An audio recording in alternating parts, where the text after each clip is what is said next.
Absolute income hypothesis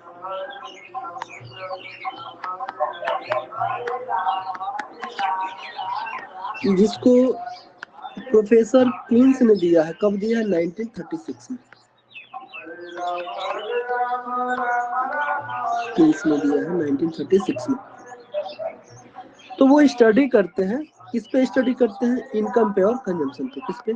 income and consumption, यानी आय और उपभोग पे वो अध्ययन करते हैं, और अध्ययन में वो ये पाते हैं कि 60 रन में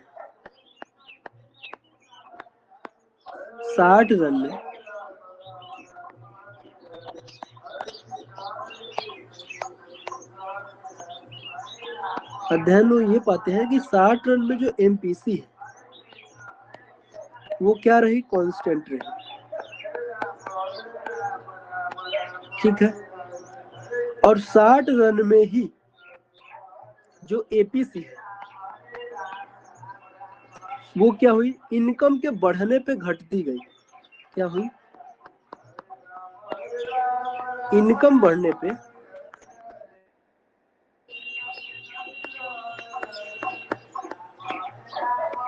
घटती गई। ठीक है, आवाज तो आ रही है ना? सब कुछ ठीक है ना?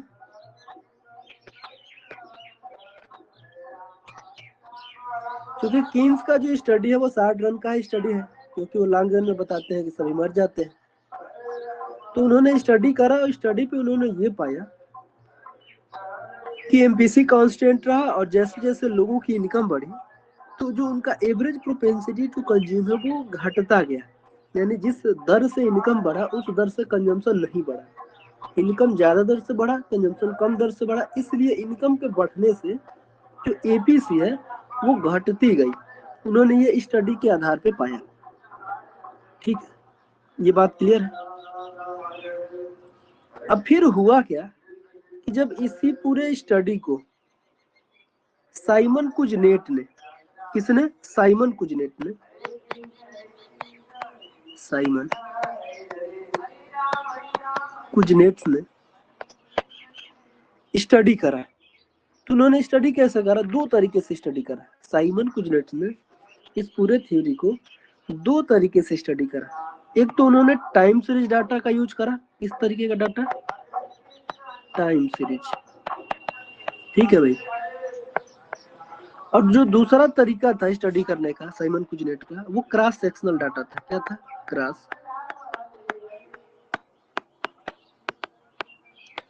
Cross sectional data. ठीक है भाई। ठीक। टाइम सीरीज डाटा का मतलब होता है कि एक ही वेरिएबल को या एक ही तरह के वेरिएबल को लंबे समय तक स्टडी करते रहना। तो साइमन कुजनेट ने लोगों की इनकम और कंजम्पशन को 1869 से लेके 1938 तक स्टडी करा टाइम सीरीज डाटा का। यानी ये क्रोनिक होता है, लंबे समय तक एक ही तरीके के वेरिएबल का स्टडी होता है इसमें। तो जब उन्होंने इनकम और कंजम्पशन का स्टडी किया इस अवधि में, इस टाइम पीरियड में, इस टाइम फ्रेम में, तो वो ये पाते हैं कि जो एपीसी है वो कांस्टेंट रहा। क्या रहा? कांस्टेंट रहा।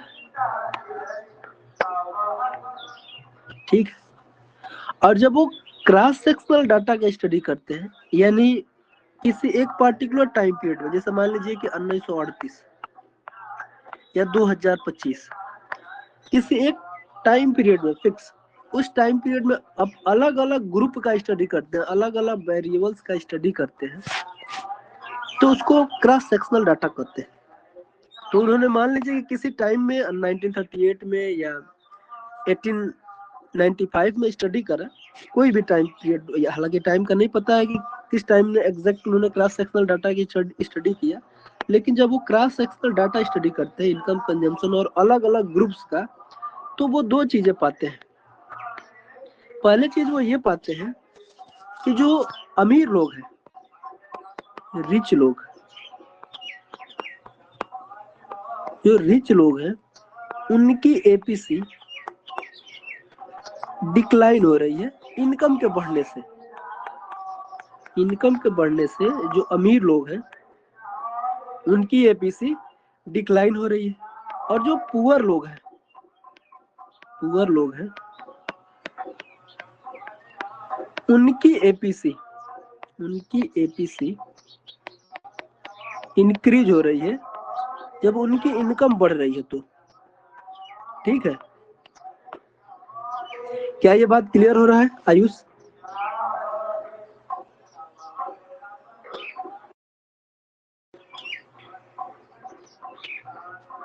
ओके, तो ये रीजन था। ठीक है, ये जब उन्होंने स्टडी करा तो ये सारी चीजें पाई। तो 60 रन में केंज स्टडी करते हैं तो क्या पाते हैं कि एमपीसी घटती है, यानी इसका ठीक उलट भी, अगर इनकम आपकी घट रही है तो एमपीसी फिर बढ़ने भी लगेगी, है ना, क्योंकि ये बात इसके उलट है। और जब स्टडी साइमन कुजनेट ने किया टाइम सीरीज डाटा का और क्रॉस सेक्शनल डाटा का, तो अलग ही पाया।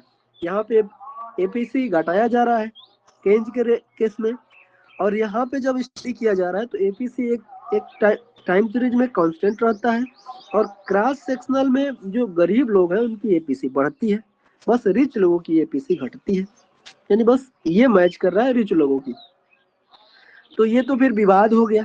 ये क्या हो गया? विवाद हो गया। भाई इन्होंने भी स्टडी करा, इंपेरिकल स्टडी, इन्होंने ये चीज पाया। साइमन कुजनेट ने इंपेरिकल स्टडी करा तो उन्होंने ये पाया। तो इस विवाद को सुलझाने के लिए कुछ लोग आए, इस विवाद को सुलझाने के लिए कुछ लोग आए जिन्होंने अपनी अलग अलग थ्योरीज को दिया। इस समस्या को सॉल्व करने के लिए कुछ लोग आए, और उन लोगों में पहला जो नाम था वो ड्यूसनबरी का था, यानी relative income hypothesis. Relative income hypothesis, ठीक है। जो दूसरे लोग आए उनका नाम था मिल्टन फ्रीडमैन, जिन्होंने परमानेंट इनकम हाइपोथेसिस की बात की, पीआईएच की बात की। और जो तीसरा लोग आए इस समस्या को सॉल्व करने के लिए, उनका नाम था एंडो और मोदिग्लियानी, जिन्होंने लाइफ साइकिल हाइपोथेसिस की बात करी। यानी जो ये समस्या खड़ा हुआ कि भाई केंज कहते हैं कि घटती है, और साइमन कुजनेट अपने स्टडी में पाते हैं कि एपीसी बढ़ रही है गरीबों की, और कांस्टेंट रह रही है, और कांस्टेंट 0.89 या समथिंग 0.9 पे बन के रहती थी। तो इस समस्या को सॉल्व करने के लिए तीन लोग आए, relative income hypothesis, permanent income hypothesis और लाइफ साइकिल हाइपोथेसिस। तो सबसे पहले थोड़ा सा लेते हैं, फिर एक एक करके इस प्रॉब्लम को सॉल्व करेंगे रिलेटिव इनकम हाइपोथेसिस और परमानेंट और लाइफ साइकिल के माध्यम से। ठीक है, क्या ये बात क्रिस्टल क्लियर हो रही है आयुष?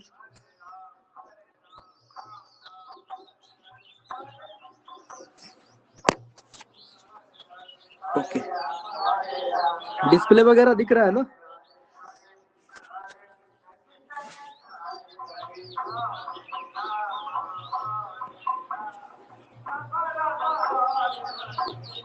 ओके,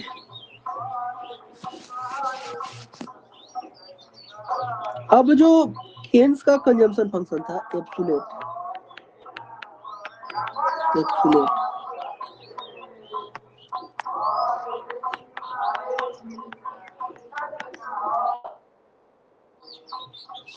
आप जानते हैं कि जो कंजम्पशन फंक्शन है वो ए नॉट प्लस बी वाई। तो अगर आप एमपीसी निकालेंगे, एमपीसी तो क्या हो जाएगा भाई? DC by D Y. तो बचा आपका बी। बी एक कांस्टेंट वैल्यू है, तो इसीलिए 60 रन में क्या रहा? एमपीसी कांस्टेंट रहा। ठीक है। वहीं अगर आप एपीसी फाइंड आउट करोगे, APC in C by Y, तो आपको क्या मिल जाएगा भाई, A naught by Y plus B. तो आपने देखा क्या, आपने ये देखा कि एपीसी मोर देन एमपीसी। ठीक है, 60 रन में स्टडी पे उन्होंने ये पाया कि एपीसी ज्यादा रही एमपीसी से और एमपीसी कांस्टेंट रही। ठीक है, ये एब्सोल्यूट का पूरा मामला था और इसी को सॉल्व करने के लिए बाकी 3 लोग आए। साइमन कुजनेट्स का आपको पता ही है, ये हमने पीछे यहाँ पे लिख दिया है ना इसको।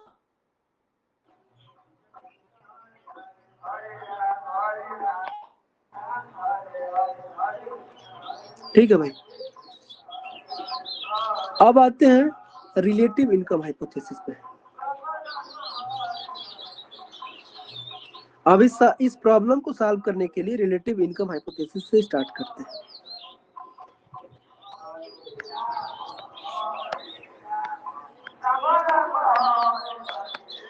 रिलेटिव इनकम, यही कंजम्पशन पजल है आपका। ये जो आ गया, एपीसी केंज बोलते हैं कि घटता है इनकम बढ़ने पे, और जब साइमन कुजनेट ने रहा तो अलग चीजें पाया उन्होंने। एपीसी को कांस्टेंट पाया और एपीसी को गरीब लोगों के लिए बढ़ता हुआ पाया, रिच लोगों को छोड़ के।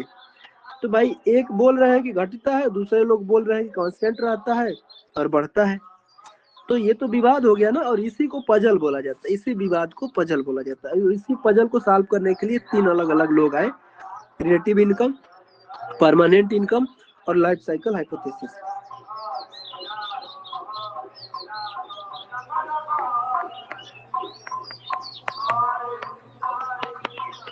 रिलेटिव इनकम हाइपोथेसिस जो है, इस समस्या को 2 तरीके से सॉल्व करती है। बात समझना, जो इसमें पूछे जाने वाली चीजें वो मैं आपको ऑलरेडी पढ़ा दूंगा, कोई प्रॉब्लम नहीं होगा ना। बस जितना पढ़ा जाए उतना आप माइंड में बना के रखिए, उसमें कुछ नहीं आ रहा है तो आप पूछिए। रिलेटिव इनकम हाइपोथेसिस में इस प्रॉब्लम को सॉल्व करने के लिए 2 अप्रोच लिया गया। एक जो अप्रोच लिया गया उस अप्रोच का नाम है डिमोनेस्ट्रेशन इफेक्ट। क्या बोला जाता है उसको, डिमोनेस्ट्रेशन इफेक्ट।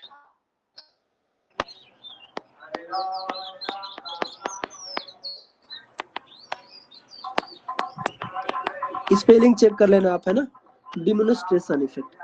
अच्छा, इसको दिया किसने, ड्यूसन बरी ने दिया। बरी ने दिया है, कब दिया है, कब दिया है भाई, ड्यूसन बरी ने दिया है 1949 में। ये भी आप माइंड में रखेंगे क्योंकि यहाँ से भी क्वेश्चन बनते हैं।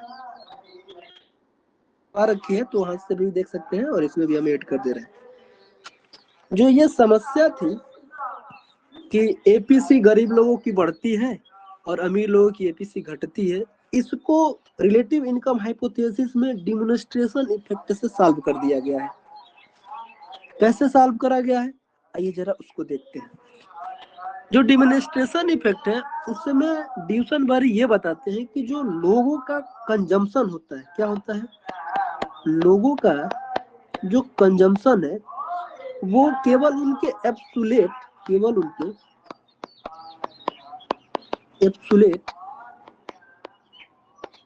इनकम पे डिपेंड नहीं करता है।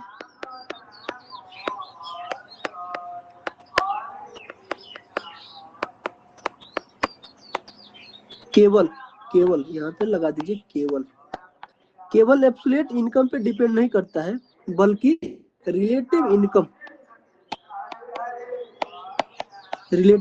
अब रिलेटिव इनकम किसकी भाई, जो सोसाइटी में उनके आसपास के लोग हैं, सोसाइटी के अन्य लोगों के रिलेटिव में भी कंजम्पशन डिपेंड करता है। बात समझ में आ रही है, तो आप कहेंगे हाँ समझ में तो आ रही है। यानी जो डिमोन्स्ट्रेशन इफेक्ट है उसमें ये बताते हैं कि लोगों का जो कंजम्पशन है केनीजियन की तरह केवल उनके एब्सोल्यूट इनकम पे डिपेंड नहीं करता है, बल्कि उनके अन्य लोगों के रिलेटिव इनकम पे भी डिपेंड करता है। यानी जो गरीब लोग हैं, जो गरीब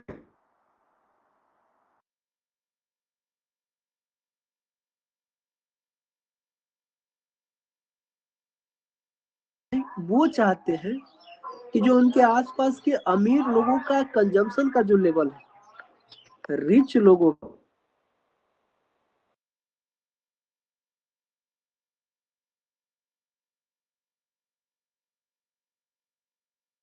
करे। तो इसका मतलब क्या हुआ भाई? इसका मतलब ये हुआ कि जब अमीर लोगों का आप कंजम्पशन पैटर्न को फॉलो करेंगे और वो कौन कर रहा है, पुअर लोग करेंगे, तो जो एपीसी होगी वो क्या हो जाएगी, इंक्रीज हो जाएगी। एपीसी क्या होगी भाई, इंक्रीज हो जाएगी, है ना? बात समझ में आ रही? जब गरीब लोग अमीर लोगों के कंजम्पशन पैटर्न को फॉलो करेंगे तो वो कमाएंगे कम और खर्चा ज्यादा करेंगे, तो जो उनका एवरेज प्रोपेंसिटी टू कंज्यूम है वो क्या हो जाएगा, रिलेटिवली अधिक हो जाएगा। क्या हो जाएगा भाई, अधिक हो जाएगा। ठीक है, अब आते हैं रिच लोगों पे। ये किसके लिए है, पुअर लोग। और कुजनेट यही तो बोलता है कि क्यों गरीब लोगों का एपीसी अधिक होता है। तो relative income hypothesis demonstration effect से सॉल्व कर देती है कि जो रिलेटिव जो कंजम्पशन है लोगों का वो उनके केवल एब्सोल्यूट इनकम पे डिपेंड ना करके उनके रिलेटिव इनकम पे भी डिपेंड करता है अन्य लोगों के। इसलिए जो गरीब लोग हैं वो चाहते हैं कि अमीर लोगों का जो कंजम्पशन का लेवल है उस पर पहुंचा जाए, और उस पर पहुंचने के लिए जो गरीब लोग हैं वो अपने कमाए हुए पैसे का ज्यादा हिस्सा खर्चा करते हैं, और जब ज्यादा हिस्सा खर्चा करते हैं तो उससे हमें मिलता है कि एपीसी बढ़ी हुई दिखती है, एपीसी बढ़ा हुआ पता चलता है। तो एक तो प्रॉब्लम यहाँ सॉल्व हो गई। अब आते हैं रिच लोगों की प्रॉब्लम पे। रिच लोगों की प्रॉब्लम क्या, ये बात समझ में आ रही है? आवाज क्लियर है, सब कुछ ओके है ना? एक बार बता दीजिए मैसेज में।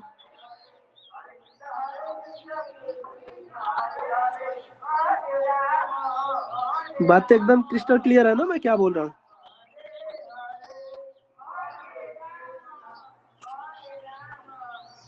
ओके, अब रिच लोगों पे आते हैं। रिलेटिव इनकम हाइपोथेसिस में डिफरेंशिएशन इफेक्ट के माध्यम से रिच लोगों के बारे में ये बताया जाता है कि जो अमीर लोग होते हैं वो उनका कंजम्पशन का लेवल वैसे ही हाई रहता है।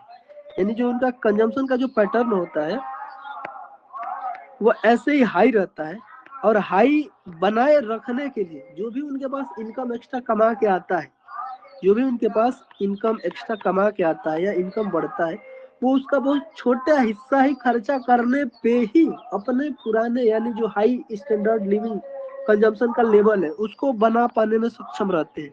तो इसलिए जो रिच लोगों की एपीसी है, एपीसी है किसकी, रिच लोगों की, वो घटती जाती है। क्या होती है, घटती रहती है, घटती जाती है।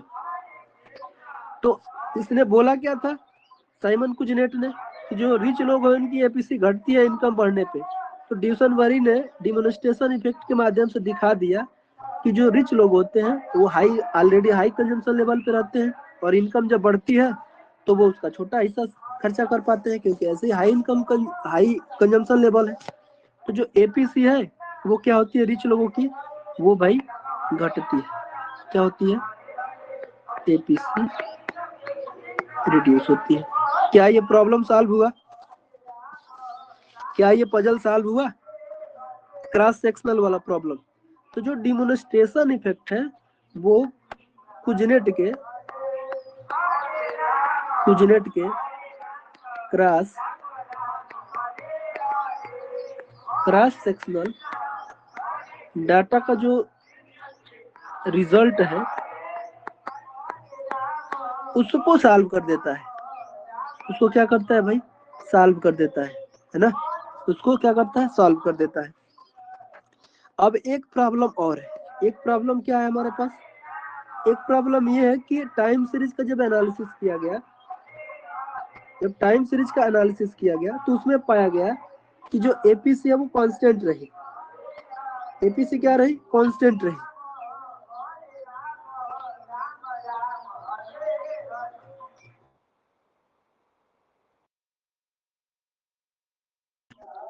तो आइए इसको देखते हैं। इसको सॉल्व करने के लिए उन्होंने रेच्ड इफेक्ट का यूज किया। किसका यूज करा भाई?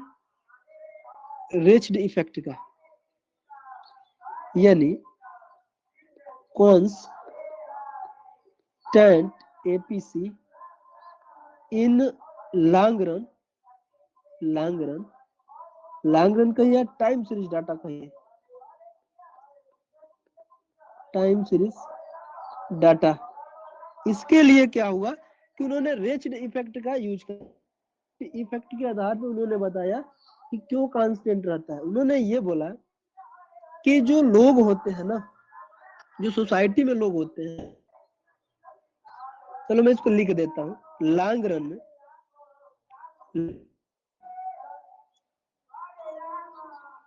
कांस्टेंट एपीसी वाला प्रॉब्लम को सॉल्व करने के लिए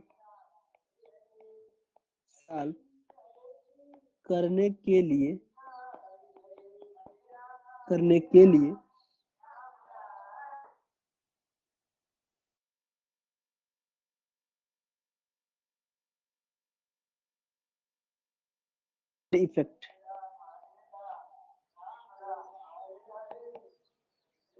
स्पेलिंग देख लेना जरा, ठीक है। रेच्ड इफेक्ट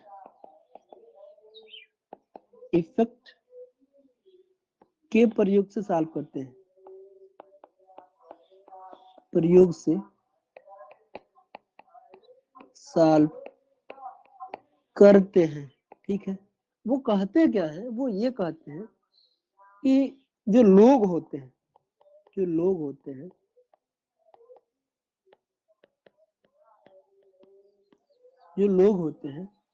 वो अपने कंजम्पशन लेवल को, यानी जो लोग होते हैं अपने पास्ट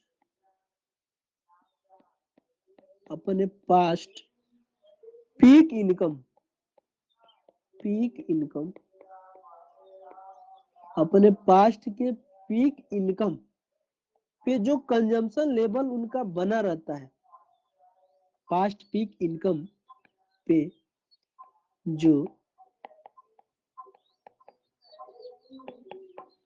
कंजम्पशन लेवल या पैटर्न बन जाता है, उसी को बनाए रखना चाहते हैं।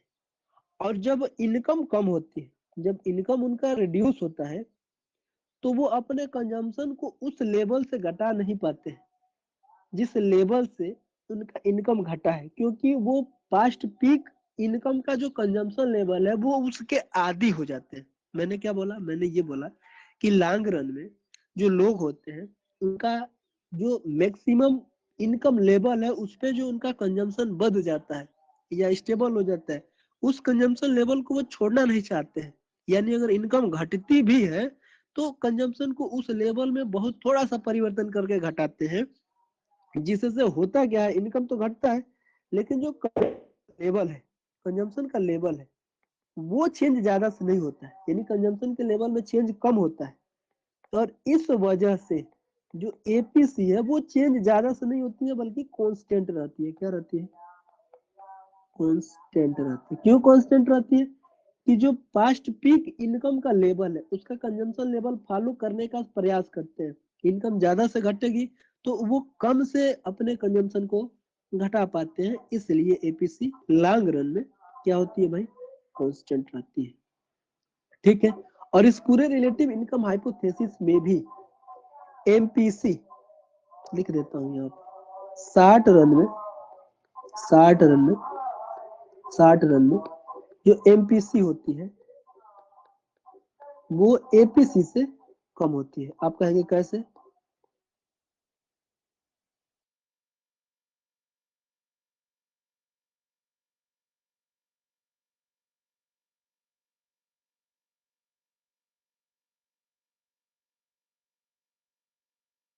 गरीब लोगों की एपीसी घटती है और अमीर लोगों की बढ़ती है, और जो एमपीसी है वो कांस्टेंट रहती है। तो 60 रन तो केंज वाला ही हो गया ना, तो उसमें एमपीसी क्या हुआ? कांस्टेंट रहा, सॉरी एमपीसी कांस्टेंट रहा और एपीसी से छोटा रहा। समझ में आ रही है बात?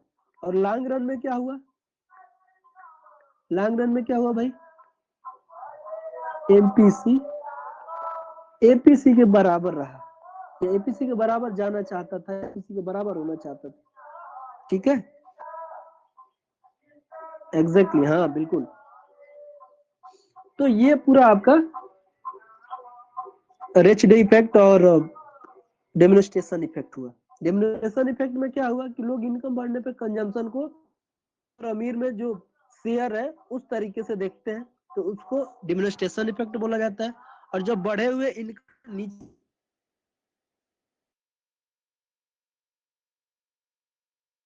तो उसको रिच डे इफेक्ट बोला जाता है।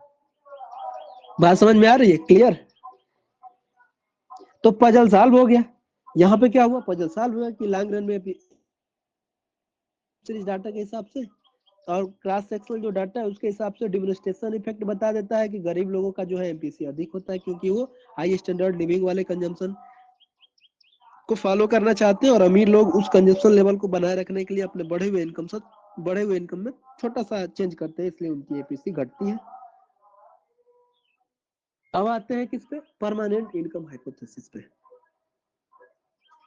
परमानेंट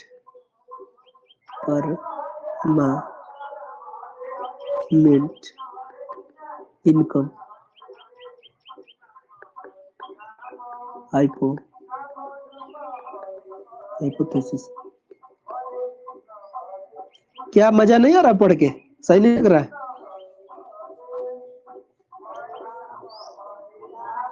सही लग रहा है ना, एकदम बढ़िया है ना, क्रिस्टल क्लियर हो रहा है कि नहीं? सब कुछ क्रिस्टल क्लियर होना ही चाहिए, है ना। देखिए फ्रीडमैन पे आते हैं। फ्रीडमैन भी वो दो बातें करते हैं। वो ये कहते हैं, बात सुनना बस, फ्रीडमैन ये बोलते हैं कि भाई साहब जो कंजम्पशन है ना, जो लोगों का कंजम्पशन है, फ्रीडमैन ये बताते हैं कि महाराज भगवान, जो लोगों का कंजम्पशन होता है वो उनके परमानेंट इनकम पे डिपेंड करता है। किस पे डिपेंड करता है?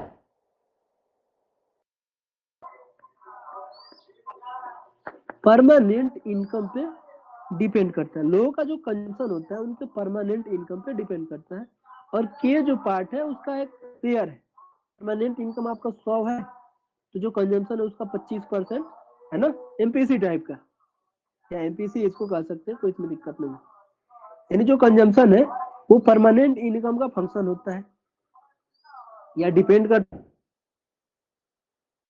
इनकम पे डिपेंड नहीं करता है, टेम्पररी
हेलो, आवाज तो अब आ रही है ना? एक बार देखो, सब कुछ तो ओके है।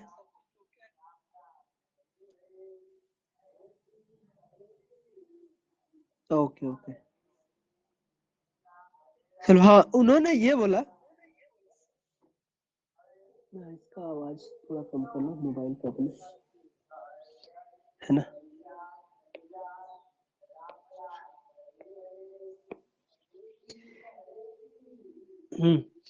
परमानेंट इनकम हाइपोथेसिस में जो मिल्टन फ्रीडमैन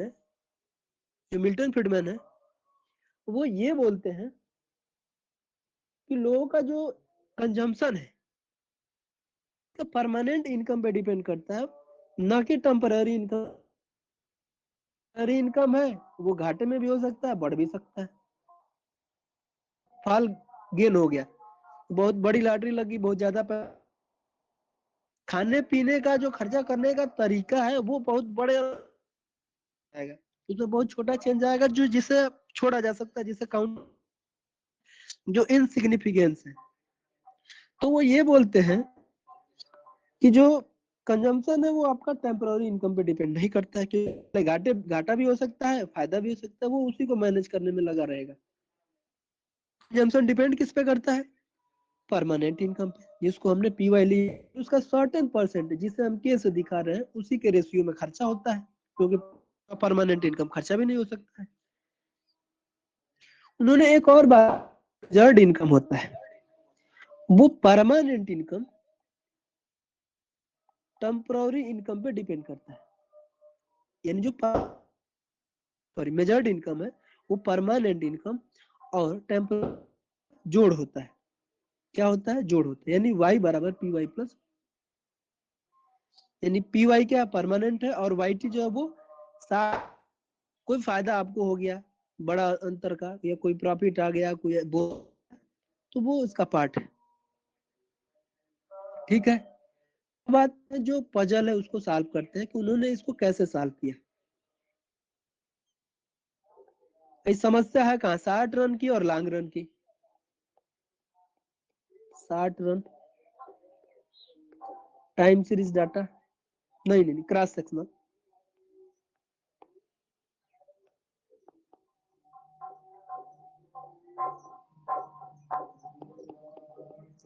क्रॉस सेक्शनल,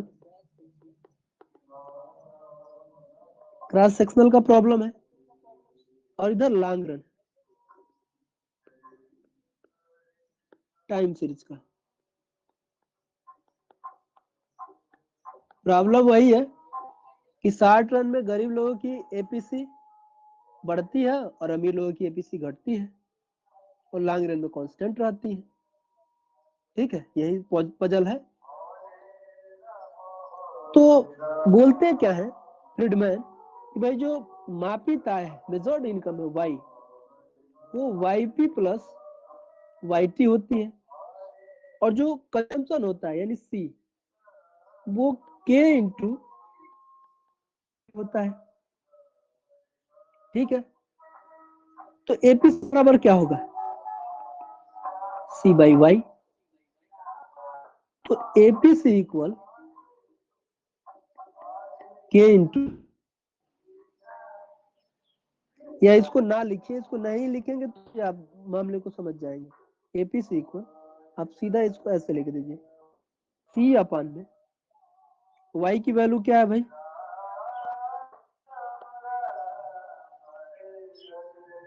यहाँ पे वाई की value Y P Y T. ठीक है, अब आइए क्रॉस सेक्शनल डाटा में जो रिच लोग होते हैं, लोग, अब रिच ट्रांजेक्टरी इनकम है वो बहुत ज्यादा होता है। जो रिच लोगों का ट्रांजेक्टरी इनकम है वो ज्यादा होता है, तो रिच लोगों का कंजम्पशन लेवल है, तो ट्रांजेक्टरी इनकम में अगर इजाफा होगा भी, कंजम्पशन में उस लेवल से इजाफा नहीं होगा। समझ रहे इस बात? अगर वाई होगा भाई, वाई की वैल्यू को बढ़ाएंगे तो क्या होगा, पूरा डिनोमिनेटर की वैल्यू बढ़ जाएगी, तो एपीसी की वैल्यू क्या होगी,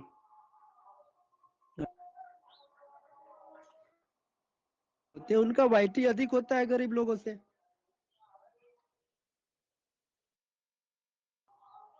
तो अगर वाईटी की वैल्यू बढ़ेगी जाएगी, पूरे फ्रैक्शन की वैल्यू बढ़ जाएगी। अब पूरे फ्रैक्शन की जो वो घट जाएगी ना, क्योंकि वाईटी बढ़ जाएगा तो डिनोमिनेटर की वैल्यू बढ़ जाएगी।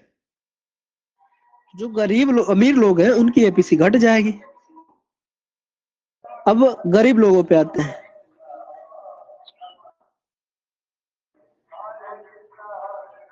पुअर लोग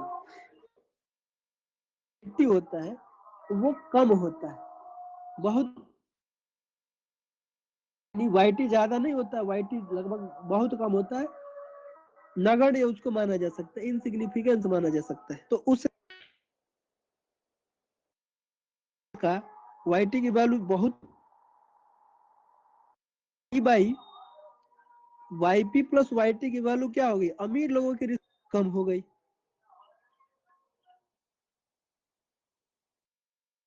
तो एपीसी क्या हुआ भाई, क्या है, बात समझ में आ रही है, क्लियर भाई। जो उनका ट्रांजेक्टरी इनकम बहुत ही कम होता है, किसके रिस्पेक्ट में, जो अमीर लोग हैं जैसे अडानी या अंबानी है या बहुत हायर क्लास, उसका ट्रांजेक्टरी इनकम भी ज्यादा रहेगा, क्योंकि वो इन्वेस्टमेंट भी ज्यादा करके रखा रहता है, और गरीब लोगों के रिस्पेक्ट में कम होगा। तो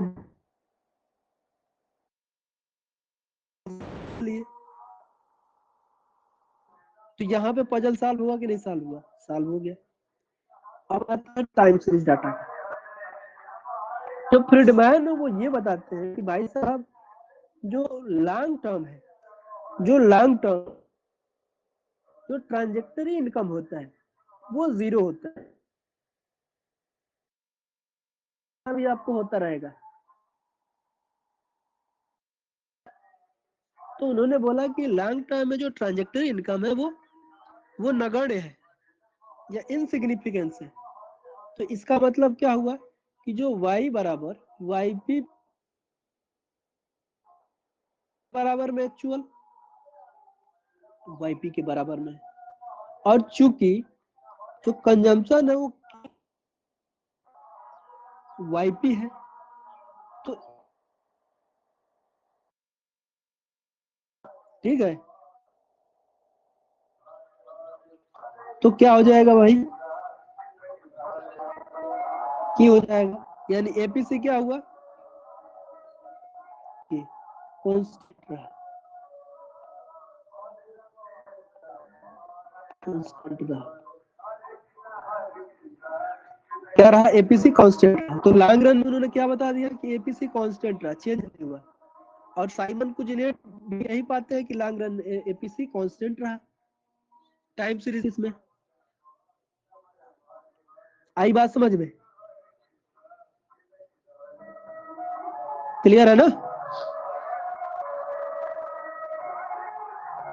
बताओ भाई।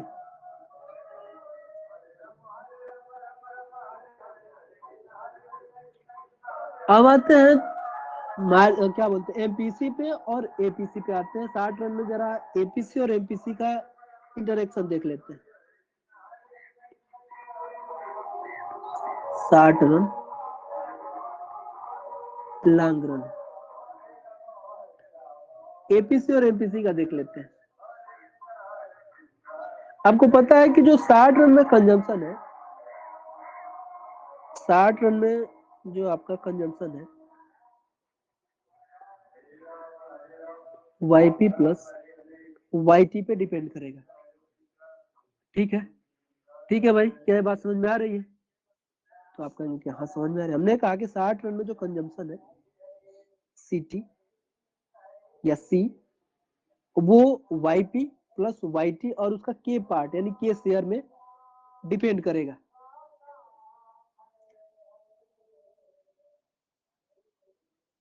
आपको पता है कि जो एमपीसी होता है वो डीसी बाई dy होता है ना। अब चूंकि 60 रन की बात की जा रही है ना, बात किसकी की जा रही है, 60 रन की बात की जा रही है। इसको आप ऐसे भी लिख सकते हैं के वाई पी प्लस के वाई टी। अब 60 रन में एमपीसी की वैल्यू चेक कर लेते हैं।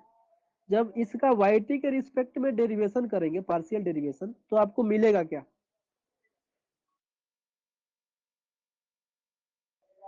आपको मिलेगा कि ये वाला जो पोर्शन है ये तो कांस्टेंट हो गया भाई।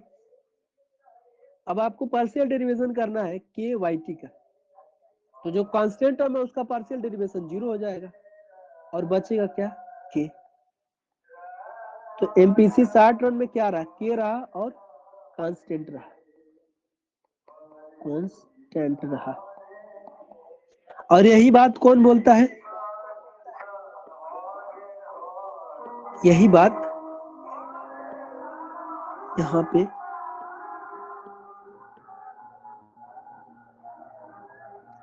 कहा गया,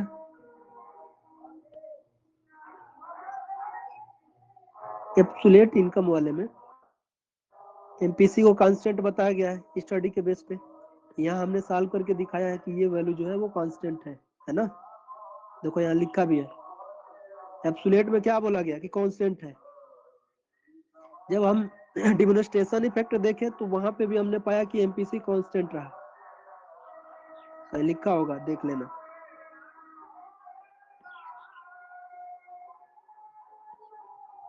ठीक है,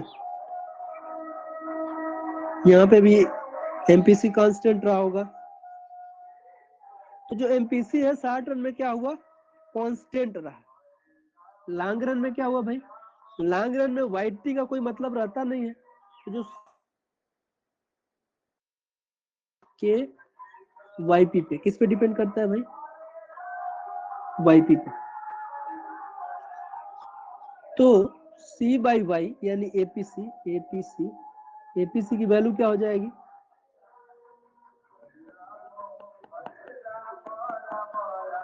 परमानेंट इनकम है यहाँ पे है ना, तो काट दोगे तो एपीसी क्या हुआ, के मिला। तो आपने ये देखा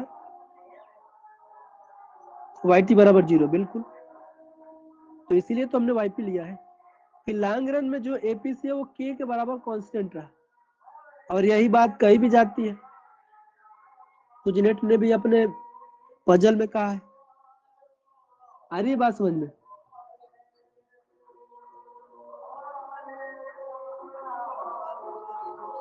तो ये इसका कुछ सॉल्यूशन रहा अलग अलग थ्योरीज के द्वारा। एक थ्योरीज अभी और है, एंडो और मोदी ग्लियानी की, आते हैं उसके। क्या ये पूरी बात समझ में आई कि नहीं, एक बार बताना।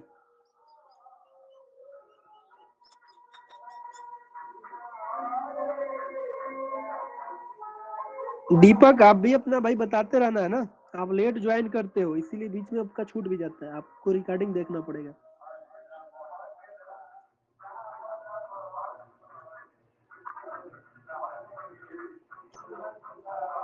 अब आते हैं लाइफ साइकिल हाइपोथेसिस।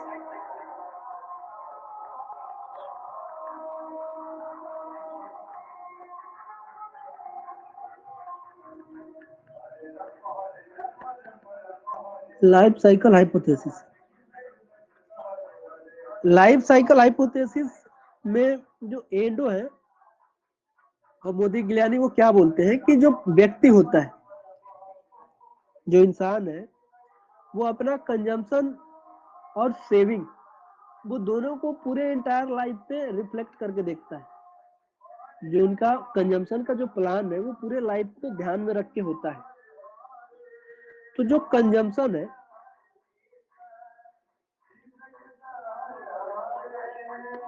जो कंजम्पशन है वो डिपेंड किस पे करता है भाई, वो लाइफ टाइम इनकम पे।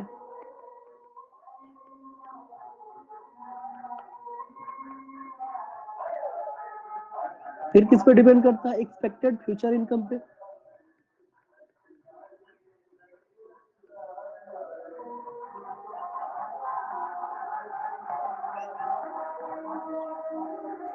फिर किस पे डिपेंड करता है, वेल्थ। ठीक है, तो कैसे सॉल्व होता है जरा इसको देखते हैं, पजल को ये कैसे सॉल्व करते हैं। उनका ये कहना है कि अगर वेल्थ दिया हुआ है, वेल्थ दिया हुआ है, तो पूरे इंटायर लाइफ में, पूरे entire life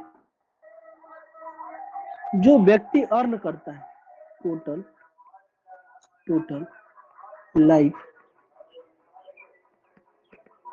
life time resources, क्या हो जाएगा भाई, एक तो वेल्थ है और प्लस अगर मान के चलिए कि कोई व्यक्ति वर्किंग, जैसे सपोज करिए कि आर वर्किंग ईयर उसका है, जैसे मान के चलिए कि बच्चे पे तो कमाएगा नहीं, बूढ़ा हो जाएगा तो कमाएगा नहीं, तो जो कमाने का एज है या जिसमें वो कमाई कर सकता है या करेगा, उसको हम आर्स दिखाते हैं, यानी वर्किंग ईयर, वर्किंग ईयर, ठीक है, उसको हम आर्स दिखाते हैं। तो अगर वर्किंग ईयर में और उस वर्किंग से सपोज करिए कि annual income, annual income Y है, तो 8 साल में कितना पैसा कमा लेगा,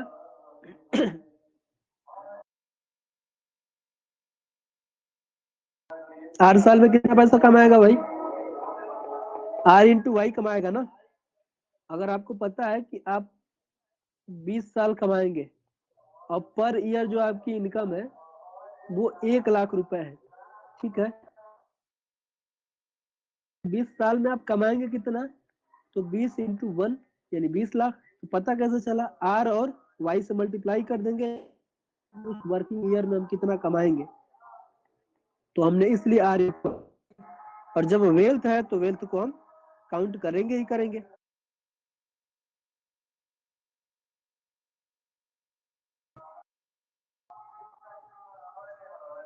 क्या बात क्लियर हो रही है, क्या ये बात क्लियर हो रही है हमें, क्लियर है भाई।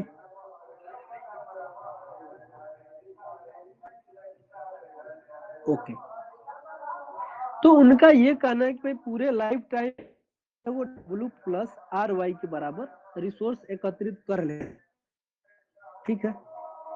अब मान लेते हैं कि वह व्यक्ति 30 जीवित रहेगा, यानी जो उसका टोटल टाइम है,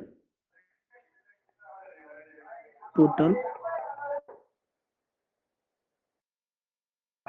उसको हम टी से दिखाते हैं, यानी वो इतने दिन, टी दिनों तक या टी वर्षों तक वो जिंदा रहेगा। तो अगर हम आपसे पूछे कि वो उसके पास इतना रिसोर्स है और इतने साल तक जिएगा, तो कंजम्पशन को कैसे बांटेगा। जैसे मान के चलिए कि हम 100 साल जिएंगे, ठीक है, और हमारे पास 1000 रुपए है, तो हम क्या करेंगे, कंजम्पशन कैसे करेंगे भाई, जितना पूरा पैसा है उसमें जितना साल जिएंगे उससे भाग कर देंगे, तो पर साल का पता चल जाएगा कि हमें खर्चा कितना करना है। ये बात क्लियर हो रही है, तो आप कहेंगे कि हाँ क्लियर तो है। तो जो कंजम्पशन है सी, वो बराबर किसके हो जाएगा, wealth plus R Y by T, equation 1। बात आई समझ में, क्या ये बात क्लियर हुई, बोलो भाई जल्दी।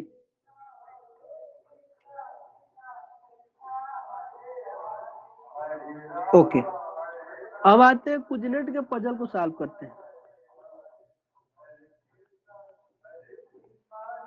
कुजनेट्स के पजल को सॉल्व करते हैं।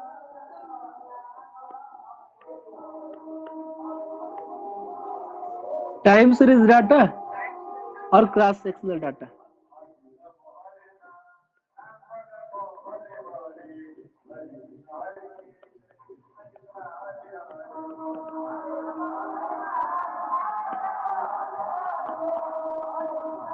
क्रॉस सेक्शनल को 60 रन और टाइम सीरीज को लॉन्ग रन। क्यों भाई, ठीक है।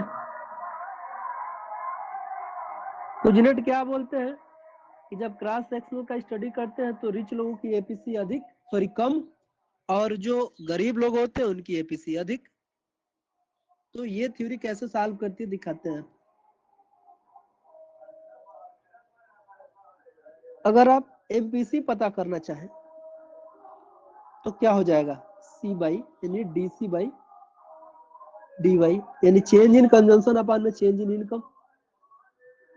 बात समझ में आ रही है। तो आपके पास बचेगा क्या, अगर आप इक्वेशन 1 को देखेंगे और वहां से कंजम्पशन में चेंज और इनकम में चेंज को देखेंगे तो क्या होगा 60 रन में। भाई 60 रन में वेल्थ तो बदलेगा नहीं, वाई चेंज हो सकता है। तो जो डब्ल्यू बाई टी है उसका वाई के रिस्पेक्ट में डेरिवेशन क्या हो जाएगा, कांस्टेंट रहेगा, तो जीरो हो जाएगा। चलो मैं दिखाई देता हूँ करके।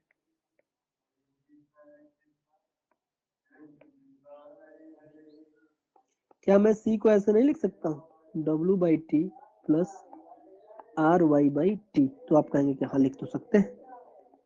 तो DC by D Y, wealth नहीं चेंज होता है 60 रन में, तो क्या हो जाएगा, ये टर्म कांस्टेंट है, तो बचेगा क्या, आर बाई टी। यही क्या है, एमपीसी। और ये वैल्यू है क्या, कांस्टेंट। तो 60 रन में एमपीसी क्या हुआ, कांस्टेंट हो गया। लॉन्ग रन में एमपीसी देख लेते हैं भाई एक बार। लॉन्ग रन में जो वेल्थ है ना वो इरिलीवेंट हो जाएगा, क्योंकि वो आगे बढ़ता जाएगा, जैसे जैसे बड़ा होगा जाएगी, और जो वो वेल्थ इकट्ठा करा रहेगा शुरुआती क्षणों में जो इरिलीवेंट जैसा हो जाएगा, उसकी कीमत उसके लिए ज्यादा नहीं रह पाएगी, क्योंकि वो आगे कमाता जाएगा। तो जब वो हायर इनकम लेवल को है वो उसके लिए इरिलीवेंट हो जाएगा। तो जो सी होगा लॉन्ग रन में वो R T by R by T into Y होगा। तो एमपीसी इक्वल क्या होगा भाई, क्या क्या, आर बाई टी। तो ये क्या रहा, कांस्टेंट रहा, ठीक है। एमपीसी का कुजनेट भी यही बोलते हैं कि यही सॉल्व करके ले आती है कि 60 रन में MPC constant.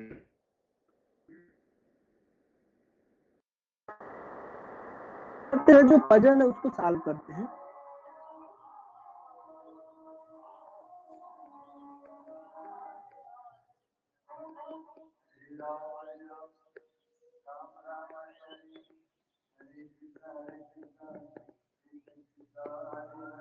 Time series data, सी बराबर क्या है भाई, W plus R Y by T, ठीक है। अब आपको निकालना है एपी, पहले सी को आप ऐसे लिख लीजिए, W by T plus R T into Y. तो एपीसी इक्वल क्या होगा, सी बाई वाई, ठीक। तो भाग करेंगे वाई से तो डब्ल्यू टी वाई हो जाएगा और प्लस आर बाई टी हो जाएगा। तो आप है कि क्रॉस सेक्शनल यानी 60 रन में 60 जो एपीसी है वो एमपीसी से, क्योंकि जो एमपीसी की वैल्यू है वो क्या है, केवल आर बाई है। अब यहाँ बात समझने वाली है। ये तो रही बात, एपीसी ज्यादा है एमपीसी कम है। अब ए ज्यादा है, तो अगर हम आपसे कहें कि आपके पास ज्यादा है कि आयुष या दीपक के पास पैसा ज्यादा है, तो ज्यादा लेवल पे आप माप रहे हो, किसको आप ज्यादा पैसा कर रहे हो, पहले पता होना चाहिए ना, ये इनिशियल बाउंड्री तो पता होनी चाहिए। जैसे हमका 100 रुपया आपके पास है, होना चाहिए नॉर्मल इनकम के लिए, तो इसका मतलब क्या है कि आपके पास ज्यादा पैसा है। रुपए है, तो इसका मतलब क्या है कि आपसे उसकी इनकम कम है। तो जब एपीसी जा तो दो चीजें इसमें से निकल, एपीसी जो रिच के लिए है वो ज्यादा है, रिच व्यक्ति है, रिच व्यक्ति है उस क्या है हायर है, ठीक है। किसी रिच व्यक्ति से कम किसका है जो, या इसको ऐसे आप देखेंगे क्योंकि इन्होंने एंडोमोड जो पूरे लाइफ टाइम है उसको ऐसे बांटा है, यंग में बांटा है, मिड और ओल्ड में बांटा है। नहीं वही लोग हैं गरीब अमीर हो लेकिन यंग मिडिल में बट जाएंगे, ठीक है। तो जो लोग यंग होते हैं उनकी एपी क्यों, क्योंकि उनके पास पैसा कम होता है, यानी उनके सेविंग पे ज्यादा बोरिंग करते हैं क्योंकि उनके पास इनकम नहीं रहता है, वो कमा नहीं पाता है, बोरिंग करता है, एपीसी मैक्स होती है। मिडिल वाले की जो एपीसी होती है वो क्या होती है भाई, वो लोअर होती है, तो लोअर होती है। जो ओल्ड होता है उसकी एपीसी क्या होती है, मैक्स होती है। तो यहाँ पे क्या हुआ, साल हो गया, यहाँ पे पजल साल हुआ कि कुछ लोगों की एपीसी मैक्स हो रही है। अब चूंकि यहाँ पे एज ग्रुप में बांट दिया है, रिच और पुअर हट के एज में बांट दिया है। और मिडिल वाला टाइम जिसमें आप पैसा कमा, वही रिच होने के लिए टाइम फेज होता है एक तरीके से। तो क्या हुआ, आपकी लो रही, लोअर रही, लेकिन बच्चा होने पे और बूढ़े होने पे एपीसी हो गई ज्यादा, से पजल को सॉल्व करता है। क्या ये बात क्लियर है भाई?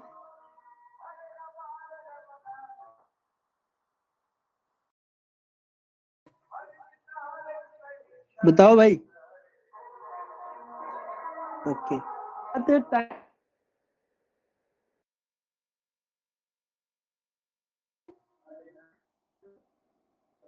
लॉन्ग रन में क्या है,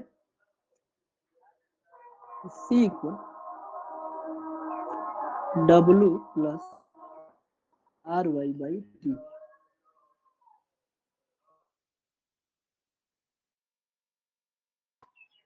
एपीसी इक्वल क्या होगा भाई, सॉरी डब्ल्यू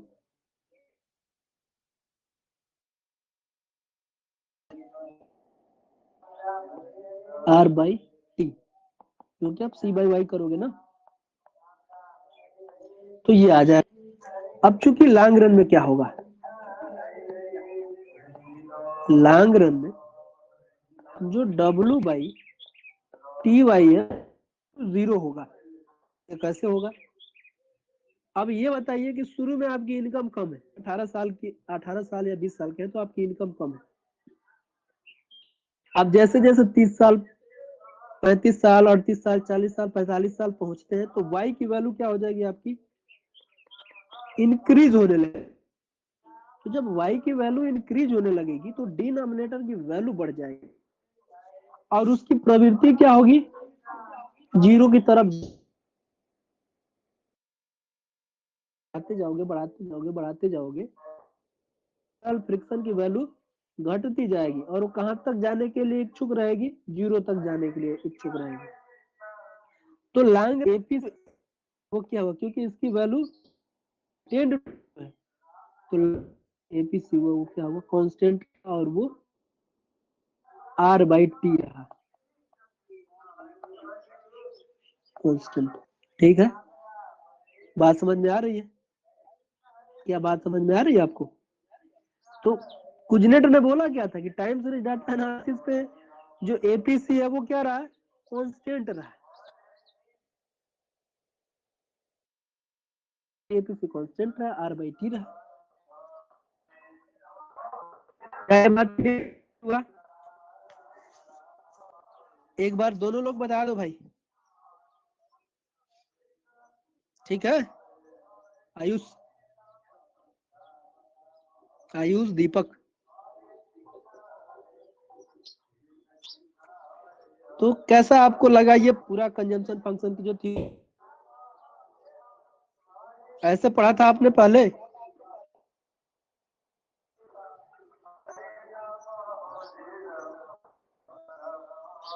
बताइए,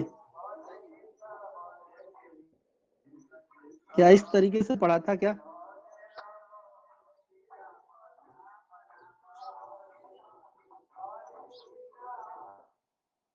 यार होना ही चाहिए।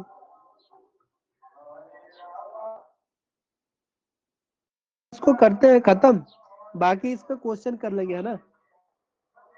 कल इस पे कुछ क्वेश्चन कर लेंगे, या जैसे ये पीरियड खत्म होगा तो क्वेश्चन कर लेंगे, जैसा बताएंगे वैसा कर लिया जाएगा। क्वेश्चन कर जाएगा, 2 4 5 क्वेश्चन। इससे पता है क्वेश्चन कैसे आते हैं? मैं आपको बताता हूँ। आपसे एक तो क्रोनोलॉजी पूछ लेगा कि कौन सी थ्योरी पहले आई है। तो आप यहाँ पे देख चुके हैं कि जो सबसे पहले थ्योरी आई है वो केन्स की आई है। केन्स के बाद केन्स कब आई है? 1936 में आई है। फिर रिलेटिव आई है। रिलेटिव कब आई है भाई? ड्यूशन वाली, वो आई आपकी 1949 में आई है। फिर उसके बाद से किसकी थ्योरी? जीवन चक्र वाली, लाइफ साइकिल हाइपोथेसिस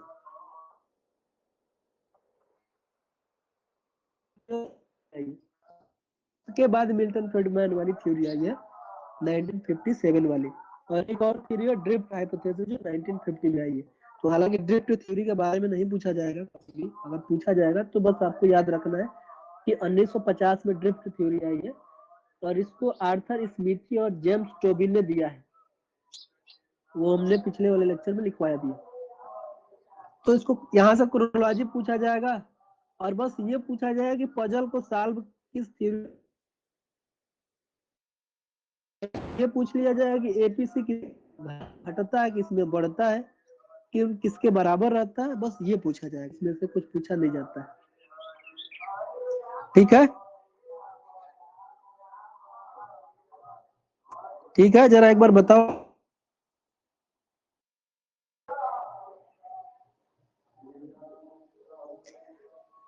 तो क्लास खत्म, कल इसका कुछ हल कर लेंगे, और बाकी की जो कंसेप्ट मैक्रो में है उसको पढ़ लेंगे, है ना? तो मिलते हैं कल, तब तक के लिए धन्यवाद।